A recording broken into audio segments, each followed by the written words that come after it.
You don't need more sleep. You need to stop giving your energy to people who wouldn't notice if you disappeared. Most people aren't overwhelmed because they have too much to do. They're overwhelmed because they've become too accessible, too available, too responsible for everything and everyone around them. You're not tired because your life is full. You're tired because your boundaries are empty. And if that stings, it should, because the cost of keeping everyone else comfortable is your peace. And the worst part, you've probably convinced yourself it's noble. Let me ask you something. When was the last time you did absolutely nothing and didn't feel guilty about it? Not scrolling, not catching up, not multitasking, just nothing. That silence you avoid, it's not empty, it's revealing. It's where the truth shows up when there's nowhere left to perform. In 1973, a man named John Francis made a decision that most would call extreme. He stopped speaking, not out of protest, not to make a statement, but because he was exhausted by the sound of everything but himself, by the need to explain, to defend, to justify his existence in a world that wasn't really listening. He said nothing. For 17 years, people called him strange, disconnected. But what he found in that silence was something most people never reach: a complete return to self. You don't need 17 years, you just need a moment, long enough to ask, what have I been saying yes to that's been quietly killing me? Carl Jung once said, the world will ask who you are, and if you do not know, the world will tell you. But here's what he didn't say out loud. The world will not stop asking. It will keep calling, pinging, requesting, expecting, until you forget that you ever had a voice of your own.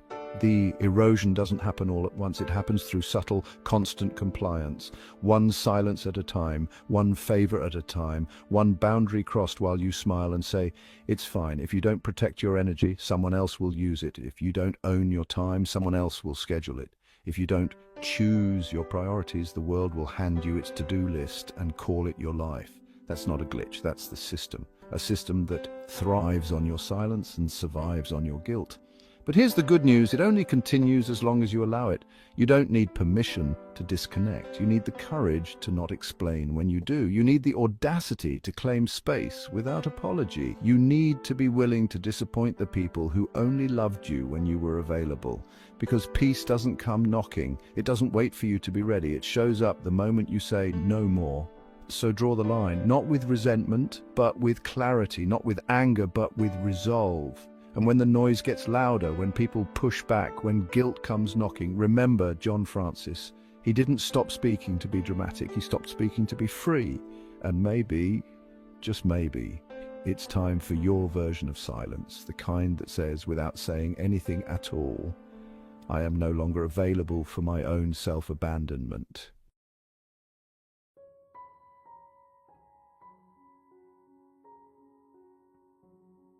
Some people don't want connection, they want control, and you've been calling it love. You keep answering, you keep listening. You keep making space for people who take from you and call it closeness, and somewhere deep down you know it's not healthy. You feel it in your body.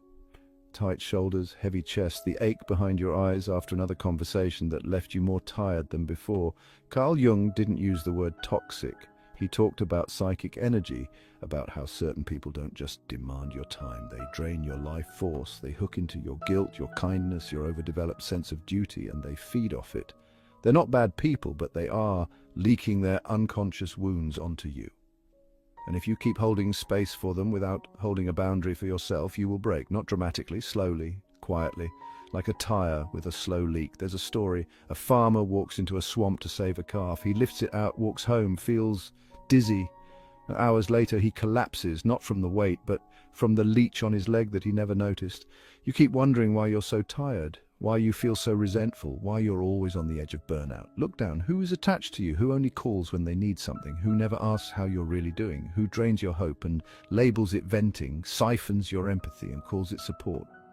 The reason it hurts isn't just because they're taking too much. It's because you keep giving it, hoping that maybe this time they'll see you, appreciate you, reciprocate, but they won't. Not because they can't, but because they've learned they don't have to. And this is where people usually check out, right here, when the truth stops being poetic and starts being personal. But if you're still here, it means you're ready to stop bleeding out in the name of being loyal. You're not a 24/7 support hotline. You're not an emotional sponge. You are not a rescue service for grown adults who refuse to take responsibility for their own healing. You are a human being with limits, and your peace is not a resource for others to withdraw from on demand. So here's your turning point. Say it out loud. The name of the person who drains you most. Now ask yourself, if they disappeared from your life tomorrow, what would you feel first, relief or grief? That answer is your truth, so act on it this week. Don't answer right away. Let the call go to voicemail. Let the message sit. Don't rush to be the fixer. If they notice, they'll complain. If they care, they'll adjust. And if they disappear, good, because anyone who walks away the moment you stop overgiving was never with you. They were with your guilt, so let them go. And as they leave, you'll hear something you haven't heard in a long time yourself. Not in panic, not in apology, but in clarity. The quiet confidence of someone who finally remembered. Peace isn't about keeping everyone happy. It's about finally being okay with who's not.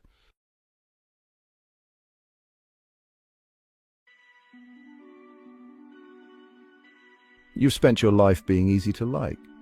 But no one taught you how to be impossible to misuse. You're agreeable. You're helpful. You're the one who says yes without hesitation and no only after a wave of guilt. You show up. You smooth things over. You keep the peace. But here's the truth. You're not keeping the peace. You're just absorbing the conflict. And every time you shrink to fit someone else's comfort, you teach yourself that being liked is more important than being whole. Carl Jung warned us about this. He called it the persona, the mask we wear to survive. It's functional. It helps us get by. But over time, it stops being a choice. It becomes a costume, one we forget we're wearing. The persona, Jung wrote, is that which in reality one is not, but which oneself and others think one is. You've been clapping for a version of yourself that doesn't exist, one that's digestible, predictable, safe. And that mask, it's suffocating you. Here's what no one tells you. The more likable you are, the harder it becomes to be honest. Because the moment you stop pleasing, people start questioning. You've changed. You're cold. You're distant, but you're not distant. You're just done. There's a fable. A man and his son are walking with their donkey. First the boy rides. People scoff. That boy is selfish. So the man rides. What a cruel father, others say. So they both ride. Animal abuse, someone shouts. So they carry the donkey. And on the bridge, trying to please everyone, they stumble and the donkey falls. In the end, they lose the one thing carrying them. You are carrying the donkey every day, smiling through exhaustion, saying it's fine through clenched teeth, offering energy you don't have in exchange for approval you don't even value. Let me ask you something hard. What if being liked has become your most dangerous addiction? Because here's the pattern. The more you perform, the less you're seen. The more you bend, the less you're respected, and the more you try to be everything to everyone, the more you vanish to yourself. David knows this. The guy who always shows up, always says yes, always fixes it. People love him, but no one really knows him. Because David forgot who he was before he became what everyone needed him to be. Until one day he stopped. No big speech, no dramatic exit. He just said no and didn't apologize. Some people pulled back, others got angry, but the ones who stayed, they finally met the real him. Carl Jung called that individuation, the process of becoming who you are underneath the masks. It's not clean, it's not easy, it's messy and lonely and brave as hell. But it's the only path to peace that doesn't require pretending. So here's your moment. Say the truth you've been holding. Let your no be awkward. Let your discomfort rise. Let the silence after you say that doesn't work for me be the loudest boundary you've ever drawn. And if someone walks away, let them. Because the people who love you for your silence were never listening to your voice. You weren't born to be agreeable, you were born to be real. You've spent your whole life avoiding being called difficult, but no one warned you being easy would cost you your identity. You are not exhausted from doing too much. You are exhausted from constantly managing how you are perceived, from filtering every word, from editing every boundary, from performing every version of yourself you thought they needed. But here's the plot twist. Peace doesn't come from being perceived the right way. It comes from not needing to be perceived at all. It comes from saying, this is who I am, and letting go of how that lands. So ask yourself now, not in theory, but in this moment, who would you be if being liked was no longer a requirement? Sit with that. And don't look away, because that's where the real you lives.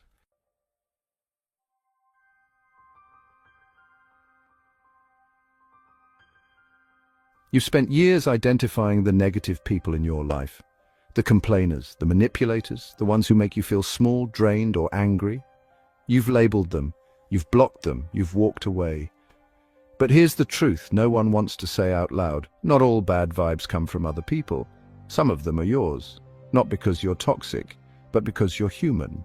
And because no one ever taught you how to meet your own shadow without flinching. Carl Jung did. He said the parts of ourselves we repress, the impulses, the rage, the envy, the guilt, don't disappear. They just go underground. And from there they operate in silence, shaping our decisions, damaging our relationships, distorting how we see the world. This is the shadow, the unacknowledged you. And if you don't learn how to meet it, you'll spend your life projecting it onto everyone else. You'll call people selfish, not realizing you've been sacrificing your needs in hopes of controlling their approval. You'll accuse others of manipulation, not realizing how often you say yes when you mean no, just to be seen as good. You'll call people toxic, when really they just reflect a truth you haven't made peace with yet. Jung said, everything that irritates us about others can lead us to an understanding of ourselves. It's not comfortable, but it's true. Nina thought she was healed. She kept her circles small, blocked negative energy, said the right things, but she was constantly triggered, quick to judge, easily offended, and beneath it all, furious. She didn't need more affirmations. She needed to look in the mirror. There's a story. A warrior is sent to slay a monster in the mountains. He enters the cave, sword raised. In the darkness he sees the beast. He attacks it again and again until it shatters, and behind it he finds not a corpse, but a mirror. He wasn't slaying a monster. He was trying to destroy the parts of himself he refused to own. This is the part where most people stop listening, because this isn't about fixing others. This is about confronting the version of you that's still reactive, still insecure, still fighting battles you pretend you're above. And it's hard to admit you're not always the light in the room. That sometimes the drama doesn't find you, you walk into it. But that's where the real work begins, not in perfecting yourself, but in accepting yourself so completely, so honestly that your shadow no longer needs to sneak through the back door of your relationships. It can walk through the front, unhidden, integrated, transformed. So here's the practice. Next time you're triggered, don't rush to blame. Ask, what part of me is reacting here? What have I ignored, denied, or buried that this person is activating? Don't look away, don't excuse it, don't perform a more enlightened version of yourself. Just sit with the truth.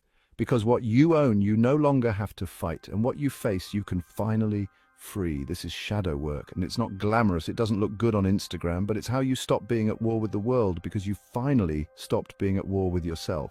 And the peace that comes from that, it's not the peace of being unbothered, it's the peace of being whole.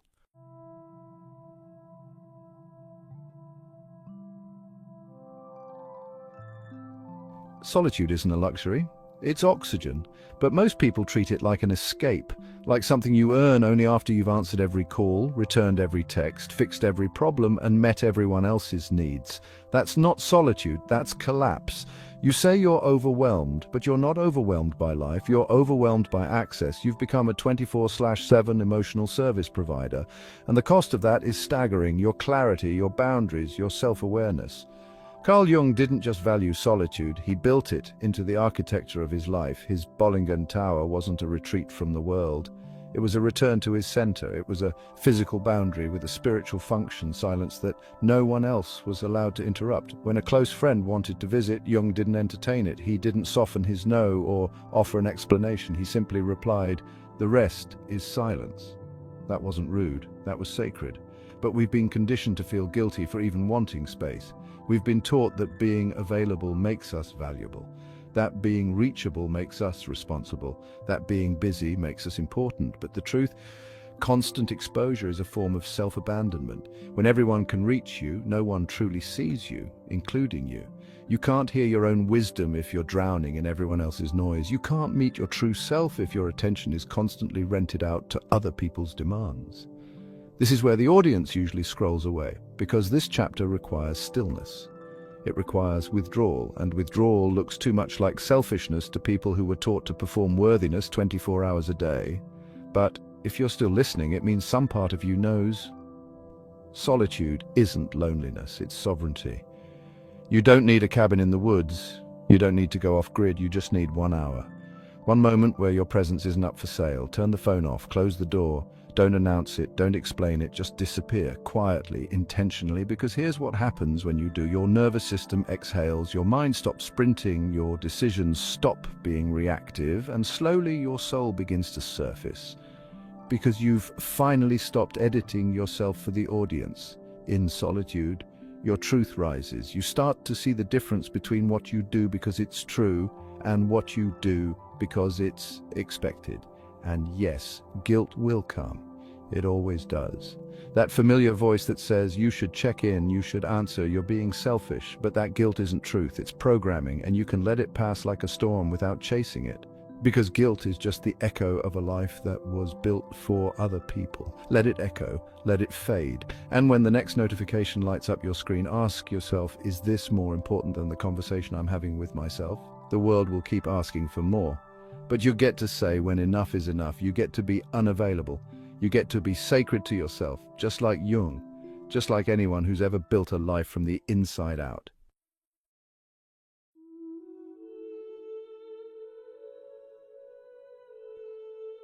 You keep waiting for peace to arrive like a package, for someone to deliver it once you've done enough, given enough, fixed enough. But peace isn't a reward, it's a refusal. A refusal to let your nervous system be hijacked by urgency. A refusal to keep performing worthiness. A refusal to be everything to everyone all the time. Peace isn't something you find at the end of your checklist. Peace is what shows up when you stop living in reaction to the checklist. Carl Jung said, the privilege of a lifetime is to become who you truly are. But who you truly are cannot emerge in a life that's been shaped by other people's expectations. You become yourself in the moments you stop explaining. In the moment you say no and don't justify it. In the moment you protect your space without announcing it. And that moment, that's now. This is your line in the sand moment, the one where everything doesn't get easier, but everything gets clearer.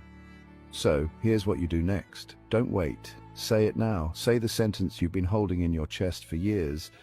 This ends with me. Say it again, softer this time, but with more truth. This ends with me. That pattern you've been repeating, that silence you've been swallowing, that people-pleasing you've been packaging as kindness, it ends now. And if you're ready, write it. Right now. Write the thing you're no longer tolerating. Put it in the comments, not for likes, not for attention, but for accountability.